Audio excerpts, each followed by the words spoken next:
নমস্কার। জয় শ্রী গণেশ। স্বাগতম আপনাদের প্রত্যেককে। আজকের আলোচনাটি অত্যন্ত গুরুত্বপূর্ণ। তার অনেকগুলো কারণ ডেফিনেটলি রয়েছে এবং সম্ভাব্য কারণের মধ্যে প্রথম যে কারণটা আমি বলবো সেটি হলো ধনু রাশির অধিপতি এই সংযোগে কানেক্টেড। আমি বারবারই বলি যে আজকে একটি রাশি নিয়ে আমরা আলোচনা করছি, একটি নক্ষত্র নিয়ে আমরা আলোচনা করছি বা একটি গ্রহ নিয়ে আমরা আলোচনা করছি, এবং যে বিষয়বস্তুগুলো নিয়ে আমরা আলোচনা করছি তারা যদি পরস্পর কানেক্টেড থাকে তাহলে প্রভাব কিন্তু অনেক বেশি ব্যক্ত হতে পারে। একদম খুব সিম্পল ভাবে একটা কথা বোঝার চেষ্টা করুন। আজকে ধনু রাশির জাতক জাতিকাদের ক্ষেত্রে বৃহস্পতি তাদের রাশির অধিপতি এবং অবস্থান করছে সমসপ্তম, কিন্তু সমসপ্তমে থেকে তার নবমতম দৃষ্টি ধনু রাশির তৃতীয় আছে, যেখানে রাহু সিচুয়েটেড। শাস্ত্র কি বলছে, সূত্র কি বলছে, যে রাহু বৃহস্পতি যখন পরস্পর কানেক্টেড হয় তখন গুরুচণ্ডাল সম একটা ফলাফল তৈরি করে।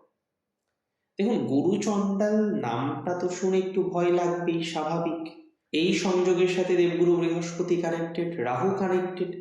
বৃহস্পতি যেখানে জ্ঞান প্রজ্ঞাকে রিপ্রেজেন্ট করে, যেখানে রাহুর কম্বিনেশন শুধুমাত্র কোনো একটা জায়গায় গিয়ে চাওয়া পাওয়া ভোগ ইত্যাদি ইত্যাদি বিষয়কে রিপ্রেজেন্ট করে, তাহলে রাহু এবং বৃহস্পতির এই যে চাওয়া পাওয়ার ক্ষেত্র, সেটা কিন্তু কোনোভাবেই এক নয়। এটা কিন্তু সবার আগে মাথায় রাখতে হবে। রাহু বৃহস্পতির চাওয়া পাওয়ার সেগমেন্টটি টোটালি আলাদা, টোটালি ডিফারেন্ট। তাই দুটি গ্রহের যখন পরস্পর মিউচুয়াল অ্যাসপেক্ট তৈরি হচ্ছে, সেটা ইটসেলফ একটা কনফ্লিক্ট তৈরি করে। দেখুন, এই সংযোগের যে সব দিক থেকে নেগেটিভ প্রভাব আছে আমি কিন্তু সত্যি বলতে তেমন মনে করি না। হ্যাঁ, অবশ্যই কিছু প্রভাব থাকবে এবং তার মধ্যে সব থেকে ইম্পর্টেন্ট হলো আপনার যোগাযোগ, আপনার কমিউনিকেশন। আপনার কমিউনিকেশন কিন্তু ডেভেলপ করতে পারে, আপনার যোগাযোগ কিন্তু বৃদ্ধি পেতে পারে।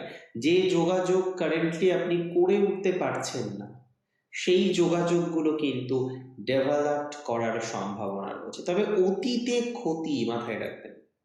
যোগাযোগ করুন, কিন্তু অতি যোগাযোগ করতে গিয়ে বিপদে না পড়েন, এই বিষয়টাকে কিন্তু আপনাকে খেয়াল রাখতে হবে।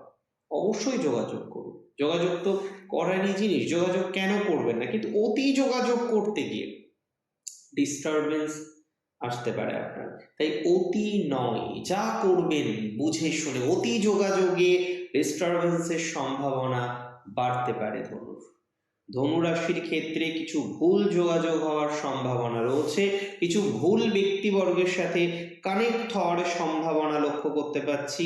সুতরাং এই বিষয়ে আপনাকে বিশেষ সচেতনতা রাখতে হবে। সুতরাং একটা বিষয় এখানে কিন্তু মাথায় রাখতে হবে যে অতীতে ক্ষতি, তাই এমন কোনো কাজ আমরা করব না যেখানে আপনার ক্ষতি হতে পারে, যেখানে আপনার কোনো না কোনো ডিস্টারবেন্স আসতে পারে। তাই মাথায় রাখুন, করুন, এগিয়ে যান, এগিয়ে চলুন, কিন্তু সবকিছুর মধ্যেই একটা লিমিটেশন রাখা কিন্তু ভালো বলে আমি মনে করি। সিবলিংসদের সাথে আজকে ঝামেলা, সিবলিংসদের সাথে আজকে অশান্তি, সেই অশান্তি কোনোভাবেই আপনি হয়তো মিটিয়ে নিতে পারছেন না, সেই অশান্তি কোনোভাবেই হয়তো আপনার মিটছে না। আমি বিশ্বাস করি এই অশান্তি থেকে বেরোনোর সম্ভাবনা আপনার হরোস্কোপে কিন্তু আমরা দেখতে পারবো। অশান্তি থেকে বেরিয়ে বেটার কিছু করার সম্ভাবনা আপনার হরোস্কোপে দেখতে পারবো। সিবলিংসদের মধ্যে হয়তো কোনো একটা জায়গায় বা কোনো একভাবে পজিটিভিটির মাত্রাটা কিন্তু বাড়তে পারে।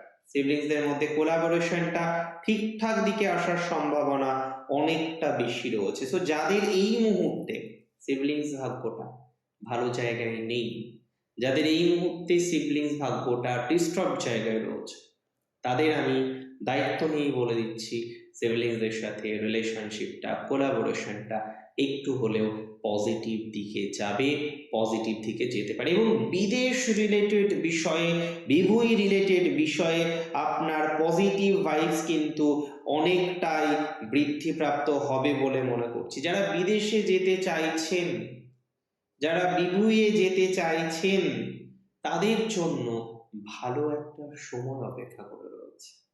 এবং তার থেকেও ভালো সময় হবে যারা একটু জন্মস্থান থেকে দূরে যেতে চাইছেন, অন্য রাজ্যে বা অন্য সিটিতে যাদের যাওয়ার পরিকল্পনা রয়েছে, তারা কিন্তু খুব সুন্দর একটা ফলাফল পেতে চলেছে। মাথায় রাখতে হবে, গুরুচণ্ডাল মানেই নেগেটিভ নয়। হ্যাঁ, তবে আপনার বৈবাহিক জীবন যদি ডিস্টার্ব হয় এবং সেই নেগেটিভ বৈবাহিক জীবনকে যদি আপনি গুরুজন মারফতই পরিকল্পনা করে থাকেন যে সমাধান করবেন, তাহলে কিন্তু এই মুহূর্তের সমাধান নাও হতে পারে। আপনার বৈবাহিক জীবনে যদি অন্য কোনো জটিলতা থেকে থাকে এবং আপনি যদি সেক্ষেত্রে সেই প্রবলেমটার সলিউশন এইভাবে ভেবে থাকেন যে আপনি কমপ্লিট করবেন আপনার কোনো সিনিয়রের মাধ্যমে, তাহলে কিন্তু ভুল ভাবছেন। এই সময় সিনিয়রদেরকে একটু এড়িয়ে চলার চেষ্টা করতে হবে আপনাকে, সিনিয়রদের থেকে একটু দূরে দূরে থাকার চেষ্টা করতে হবে আপনাকে। সিনিয়রদেরকে অত বেশি গুরুত্ব এই সময় দেওয়া যাবে না। Keep in the mind, senior related issues তৈরি হতে পারে আপনার বিভিন্ন রকম ভাবে, বিভিন্ন রকম ক্ষেত্রে, বিভিন্ন রকম সেগমেন্টে। তো সিনিয়রের থেকে সাবধানে থাকুন, সিনিয়র থেকে যতটা দূরে থাকা যায় দূরে থাকার চেষ্টা করুন, এবং সব থেকে ইম্পর্টেন্ট, অতিরিক্ত সিনিয়র প্রীতির এই ভাবটা একটু বন্ধ করুন কদিন।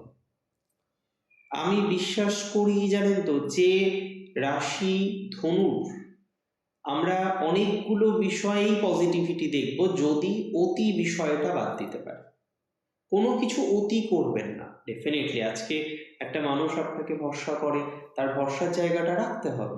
একটা মানুষ আপনাকে ভালোবাসেন, তার ভালোবাসার জায়গাটা রাখতে হবে। যিনি সিনিয়র তাকে সম্মান দিতে হবে, বাট মাথায় রাখবেন পরের ঝামেলা ঘরে নয়। আজকে সিনিয়রের প্রবলেম হচ্ছে, সেই ঝামেলা আপনি বাড়িতে কেন টেনে আনছেন? আজকে অন্য একটা ইস্যুস হচ্ছে, সেই ঝামেলা কেন আপনি বাড়িতে টেনে আনছেন? সিনিয়রের ঝামেলা কোনোভাবেই বাড়িতে টানা যাবে না। সিনিয়রের ইস্যুস কোনোভাবেই বাড়িতে টানা যাবে না, তাতে প্রবলেম হতে পারে। তো সিনিয়রের প্রবলেম এই মুহূর্তে থাকতে পারে, থাকার সম্ভাবনা রয়েছে। তো আমি আপনাকে সাজেশন দেব, কোনো রকম ভাবেই সিনিয়রের প্রবলেমটাকে বাড়িতে বহন করে নিয়ে আসবেন না। সেটা আপনার জন্য নেগেটিভ হতে পারে, সেটা আপনার জন্য যন্ত্রণার হতে পারে, সেটা আপনার জন্য জটিলতার হতে পারে। খেয়াল রাখতে হবে যাতে আগামীতে আপনি নিজেকে আরো বেশি গ্রো করাতে পারেন।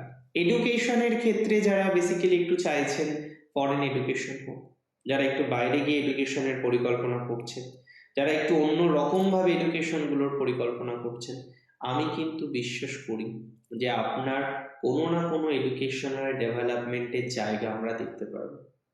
সো একটু যদি প্রকৃত পরিকল্পনা করেন, তাহলে এডুকেশন রিলেটেড অনেকটা সাকসেস আসবে। বিশেষ করে যাদের এখনো পর্যন্ত পিএইচডি হয়নি, যারা রিসার্চ করবেন ভাবছেন, রিসার্চ করতে পারছেন না, রিসার্চ রিলেটেড এডুকেশন নিয়ে যাদের সো অ্যান্ড সো নানা রকমের ইস্যুস, নানা রকমের প্রবলেমগুলো হচ্ছে, তারা ভালো ফল পেতে চলেছেন। Take my surety and assurity both. Research related এডুকেশনে আপনার জন্য কিছু শুভ ফলাফল অপেক্ষা করে রয়েছে। বিদেশ রিলেটেড বিষয়ে আপনার জন্য কিছু শুভ ফলাফল অপেক্ষা করে রয়েছে। তাই বিদেশ হোক, রিসার্চ হোক, গুরুজন ভাগ্য হোক, যে বিষয়টা নিয়েই আপনি কানেক্টেড থাকেন না কেন, I can give you the surety and assurity both, একটু পজিটিভিটি আসবে সিনিয়রের দিক থেকে, সিনিয়র ব্যক্তিবর্গের দিক থেকে, এবং অন্যান্য কানেক্টেড ম্যাটারে। অতি করবেন না, না অতি ভক্তি, না অতি বিষয়, না অতি কোনো কিছু। সো অতি থেকে যদি দূরে থাকতে পারেন, ভালো একটা গতি কিন্তু এই সময় আপনার পাওয়া যেতে পারে। হ্যাঁ, গুরুচণ্ডাল চলছে, খাওয়া দাওয়ার উপর যত্ন নিন। আপনার ওয়াইফ বা আপনার হাজবেন্ড, আপনার পার্টনারের সাথে রাফ বিহেভিয়ার না করাই ভালো। আপনার পার্টনারের সাথে ভালো রিলেশনশিপ রাখুন, ভালো বন্ডিং রাখুন। আপনার পার্টনারের সাথে যত ভালো রিলেশনশিপ রাখতে পারবেন, যত ভালো বন্ডিং রাখতে পারবেন, আপনার পজিটিভিটির মাত্রাটা তত বেশি বৃদ্ধিপ্রাপ্ত হবে। আপনার পার্টনারের সাথে যত ভালো কোলাবোরেশন রাখতে পারবেন, তত ভালো। সো কোনো রকম অন্য বিষয়গুলোর মধ্যে জড়ানোর দরকার নেই, সিম্পলি যেভাবে বললাম সেভাবে চলার চেষ্টা করুন। Something better is waiting for you, take my surety and assurity both. অনেক ভালো থাকুন আপনারা প্রত্যেকেই, সুস্থ থাকুন, স্বাভাবিক থাকুন। জয় শ্রী গণেশ।